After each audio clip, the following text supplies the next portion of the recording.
Hai teman-teman, bertemu kembali bersama saya di channel Agus L72. Senang rasanya saya menjumpai kalian hari ini. Harapan saya semoga kalian semua dalam keadaan sehat, dimurahkan rezekinya, sukses dalam pendidikan, sukses dalam pekerjaan, dalam usaha, apapun usaha kalian. Nah, hari ini saya sedang berada di depan salah satu bonsai, yang mana kalian bisa menebak ini adalah bonsai serut. Tapi bukan ini yang saya akan bahas, namun ada hal yang mungkin saja kita akan sharing ringan, begitulah kira-kira. Dan semoga ini bermanfaat bagi kalian semua. Nah, kita pantau dulu di sekitar bonsai yang ada di depan kita ini. Nah, di sebelahnya juga ini adalah bonsai serut. Dan kenapa saya memperlihatkan bonsai-bonsai serut ini? Karena ada sesuatu yang akan saya bahas hari ini. Nah, ini juga adalah serut.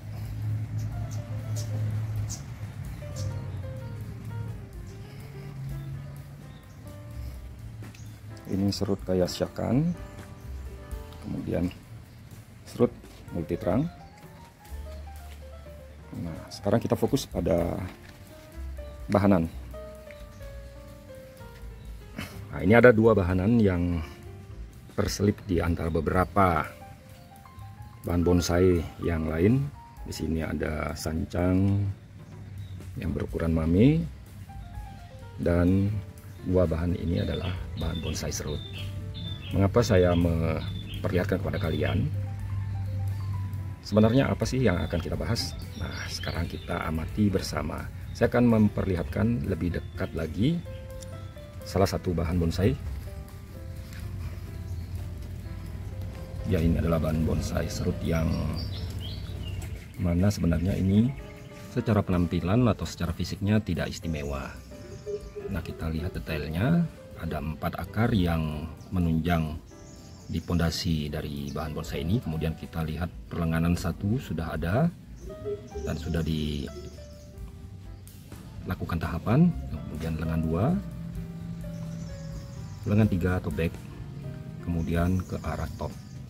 Nah, di arah top juga sudah ada tahapan yang saya lakukan, yaitu pemotongan atau pressing di bagian ini, dan memang masih terlihat agak tinggi ya, lehernya agak tinggi sih sebenarnya ya, tapi seiring waktu nanti kita akan perbaiki.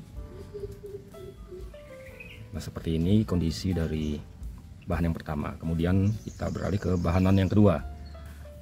Nah, seperti ini, sama juga tidak istimewa, namun akar ya terlihat ya sudah keliling, namun di belakang ini masih agak kosong. Kemudian kita lihat perlenganannya. Nah, ini agak kesulitan untuk pembesaran perlenganan karena kita harus melakukan loss yang cukup lama. Lengan 1, kemudian lengan 2, back, dan terusan ke arah top mahkota. Dan di sini juga sudah dilakukan pressing karena sebelumnya saya melakukan loss yang mana bahan ini cukup tinggi. Akhirnya kita pressing agar tidak mengganggu bahanan yang lain yang kita tempatkan di sini. Nah, sekarang kenapa saya memperlihatkan bahan bonsai yang ya anggap aja kurang istimewa lah. Namun dibalik semua itu ada hal yang mungkin menarik bagi kalian, dan ini menjadi inspirasi untuk kita lakukan.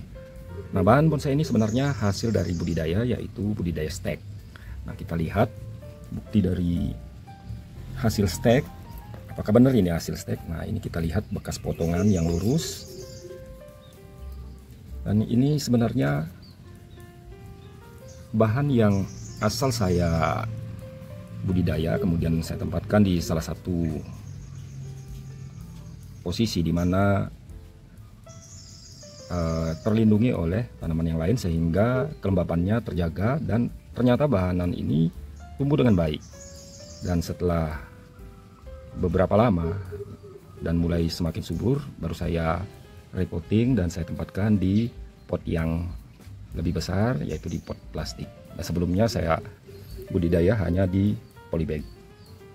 Nah, mungkin saja teman-teman yang ingin atau kebetulan saja melakukan pressing terhadap bahan bonsai ataupun melakukan pembenahan bonsai, yang mana kita pasti akan melakukan pressing dan ada pemotongan yang mungkin lumayan untuk dijadikan bonsai, atau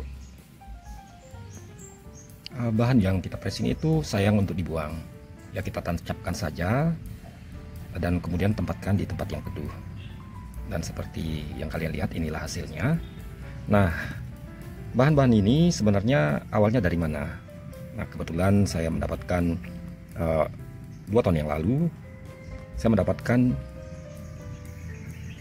limpahan bahan-bahan bonsai dari teman, dan kemudian saya lakukan pressing terhadap bahanan untuk mendapatkan proporsi yang lebih baik, sehingga ada beberapa bahan yang saya pressing dan kebetulan sayang untuk dibuang. Nah, seperti ini misalnya, saya akan tunjukkan kira-kira dari mana asal dari bahan ini. Nah, kita akan ke indukannya. Nah, ini sebenarnya adalah indukannya. Nah, kita amati indukannya. Yang awalnya 2 tahun yang lalu saya melakukan pembentukan terhadap bahan bonsai ini. Nah, yang mana bahan bonsai ini bisa disebut dengan connecting root atau multi trunk. Jadi akarnya atau bonggolnya menjadi satu, kemudian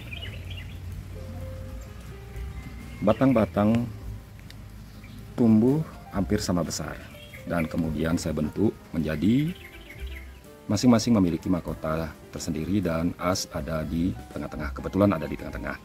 Nah, ada hal yang menarik di sini, saya melakukan pressing karena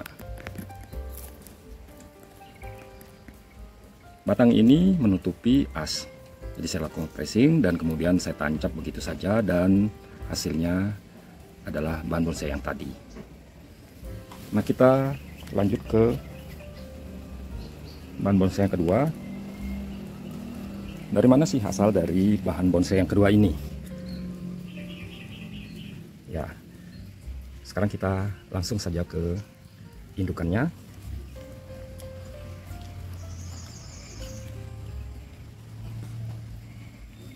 Ini juga sama, bahan limpahan dari teman dan sudah jadi seperti itu.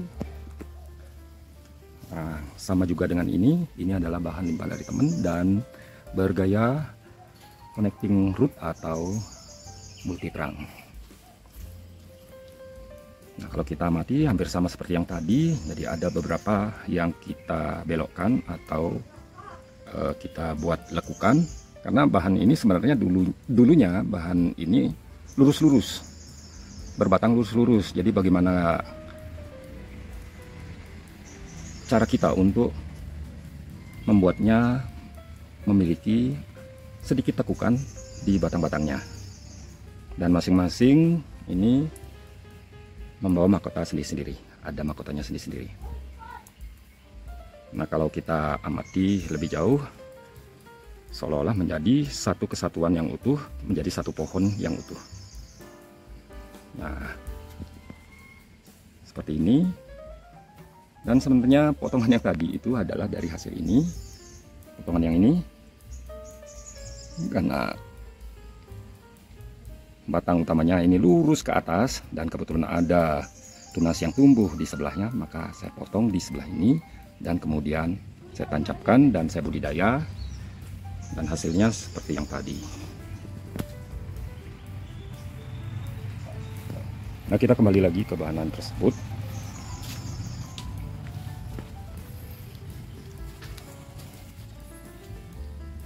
Jadi apa yang saya bahas ini adalah sesuatu yang nyata. Jadi mungkin saja teman-teman juga memiliki pengalaman yang sama seperti saya, di mana membudidaya bahan bonsai serut dengan cara stek. Nah, kita lihat salah satu bukti lagi, yang mana ini baru saja saya lakukan, dan kurang lebih 2 bulan yang lalu saya lakukan stek dan saya tempatkan di bawah tempat yang terlindung. Nah, ini adalah stek yang saya lakukan dan saya asal tancap. Dan sebenarnya bukanlah menjadi programan yang khusus saya program untuk bonsai, tapi saya asal tancap. Dan kemudian pembentukan berikutnya itu tergantung dari kemauan pohon akan dibentuk seperti apa, kita lihat dari pertumbuhannya.